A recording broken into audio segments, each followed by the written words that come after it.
Listen to Peter say, the one who adds these things to his faith will enter abundantly and will never fall.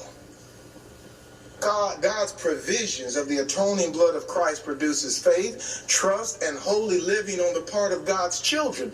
Those who walk in the light will never fall out of the light. He's able to keep you from falling. But that brings us to the final point. Because that keeping you from falling, that faithful living ends and culminates in God's plan. This is what it was all along. And that is to present you faultless, blameless, with great joy. The plan has always been to bring us home with Him.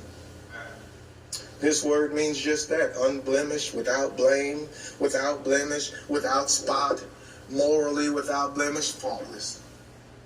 To comfort, and the comfort of Christians who are suffering is that in the end it will be worth it all.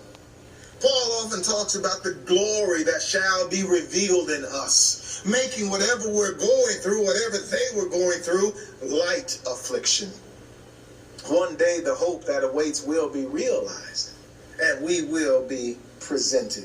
It's always been the plan. The purpose is eternal. Ephesians 3, 9 through 11, 20 and 21.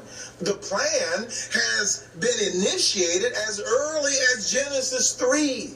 It was purposed in eternity, and one of the most hopeful things in the Bible is that in the midst of the first sin, God is talking about redemption. The seed of woman will come. How is He going to do that? Christ. You're reading the Bible. And 2 Corinthians 5:17 says, if any man be in Christ, he is a new creation or a new creature. Old things have passed away, behold, all things are become new.